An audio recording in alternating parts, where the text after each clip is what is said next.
नमस्कार, आपण पाहतायत news 24 live Beed. रात्रीच्या पावसामुळे शेतकऱ्याची खूप मोठ्या प्रमाणात नुकसान झालेली आहे। रात्री वीज पडून शेतकऱ्याचा बैल इथं मेलेला आहे। आपल्यासोबत शेतकरी अर्जुन गोंडे आहे। कधी घडलेली आहे घटना ही? रात्री 10 10:30च्या नंतर घडलेली। रात्री वीज पडून हे बैल मेलेला आहे।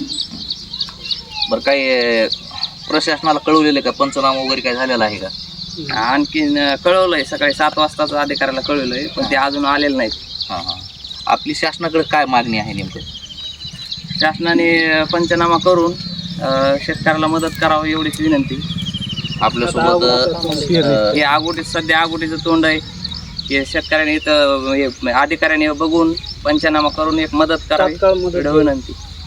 आपली भरपाईची मागणी आहे म्हणायचं। हा, आता शेतकऱ्याचं सर्व काम हे बैलावर अवलंबून असते आणि शेतकऱ्याचा बैल जर गेला तर शेतकऱ्याने काम कसं करायचं, आता हे मोठा प्रश्न आहे। आपल्यासोबत मारुती गोंडे आहेत। काय मागणी आहे आपली एकंदरीत शासनाकडून? मारुती नाम, आम्ही आता पंचनाम्यासाठी पशुवैद्यकीय अधिकाऱ्याला फोन केला। त्यांचं असं म्हणणं आलं की तलाट्याचा पंचनामा आधी व्हावा लागतो। तलाठी मॅडम म्हणले मी येते 10:30 वाजता। असा आघात एवढा मोठा झाला आहे की आज दुसरा बैल भेटायचा नाही बाजारात गेल्यावर, आणि आमचं आज आऊत बंद झालं आहे। पेरणीचा टाईम आहे, त्याचा तात्काळ तलाट्याने पशुवैद्यकीय अधिकाऱ्यांनी पंचनामा करून तत्कालीन तहसीलदार यांनी आपत्ती निवारण कक्षामधून जी मदत करता येईल ती तात्काळ मदत करावं, जेणेकरून आम्ही पदरचे काही पैसे, शासनाचे काही पैसे टाकून नवीन बैल आणून आमचा आज आऊत पडलेलं आहे, आऊत उभा राहील, जेणेकरून पेरणी करता येईल।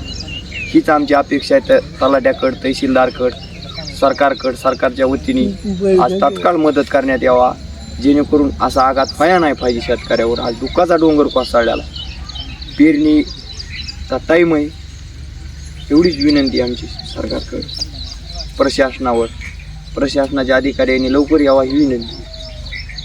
शेतीचा विषय असा की बैल असल्याशिवाय शेतीचं कुठलंही काम होत नाही आणि शेतकऱ्याची एवढी मोठी नुकसान झालेली आहे। शासनाने या शेतकऱ्याला लवकरात लवकर मदत करून सहकार्य करावं एवढीच अपेक्षा आहे। न्यूज 24 लाईव्ह बीडसाठी मी अशोक पोपाळ, चिंचोटी।